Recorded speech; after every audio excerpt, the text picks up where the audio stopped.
Hi, hi, hi. This is a Pup in the Life. It's Monday morning. Good morning, good morning, good morning. And we are here uh, having our first walk after a weekend that was very, very fun. I went to go to scent detection. I stayed with mom. Sorry, the mic is. I was with my sister, Patty, and we played a lot. And overall, amazing weekend.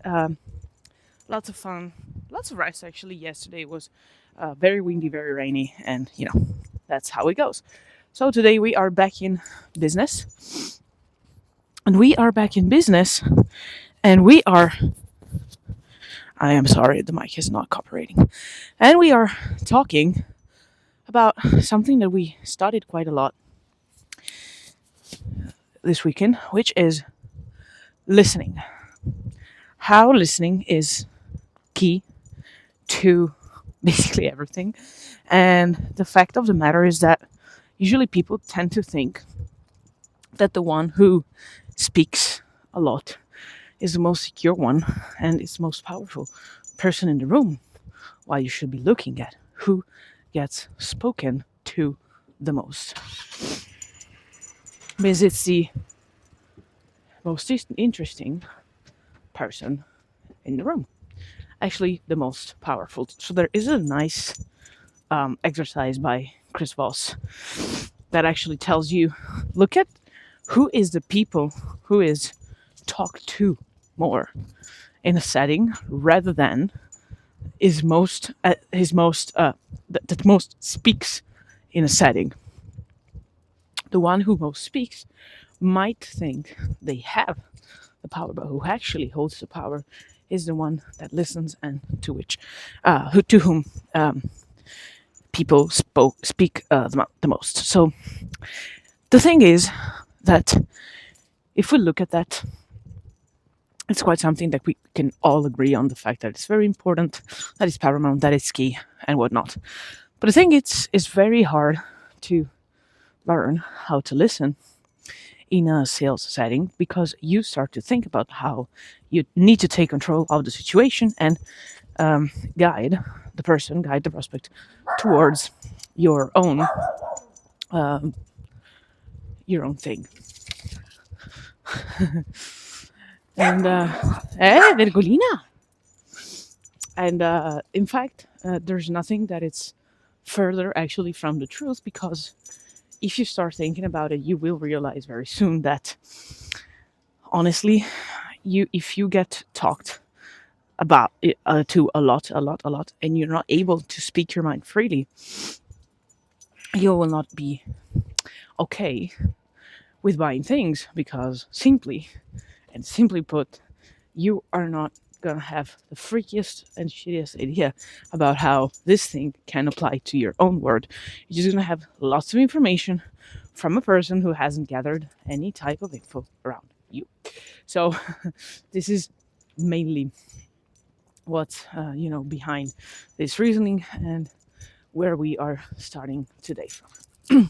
There's actually lots of dog at this moment in time. It's quite later in the day with respect to what we do usually. Um, so so in this podcast of today, we talk about how this is a very bad situation in terms of sales, and we tend to need to be different to perform better, and actually, you can do this with investors too. You might just want to understand who you have in front of you, and you need to be able to understand that you are. They need to be able to understand that you are actively listening. You're actually showing interest, showing the fact that you're listening, and there is no there's no other way to go. At least we know of is actively getting to tell this person that you're actively listening. We're dogs, and we get it. You humans have the need for more cues, and so you can give more cues like mirroring their way of speaking, labeling, telling them, yeah, I get you. It seems like, it looks like, it sounds like, and so giving them labels and making them feel seen. And this doesn't mean saying that basically you exactly look like them, because it might not just not be true. But just making them understand that you are there, you see them, you understand them, you get them, um, you see their problems. We already talked about how it's super important. It's probably fundamental to be able to sell the problem itself to potential customers. And this is all there is to understand once you start to understand listening. Because if you don't listen, you're not going to be able to see the problem. Therefore, you're not going to be able to actually be able to sell the problem, given that you're not selling a problem that doesn't exist, right?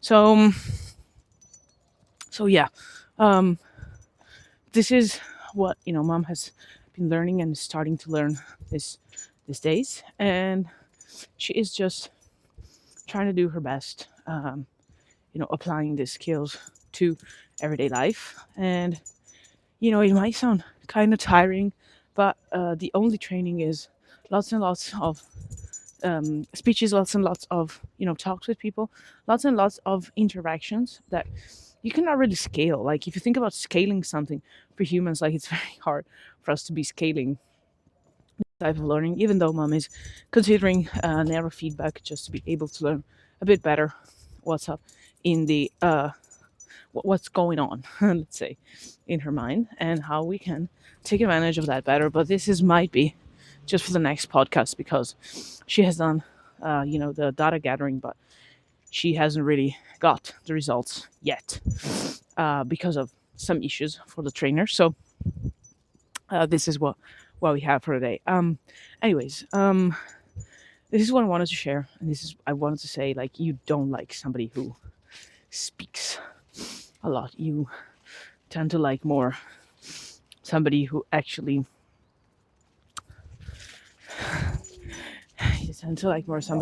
listens a lot, or that gives you the impression of being an active listener. So that's what you like best.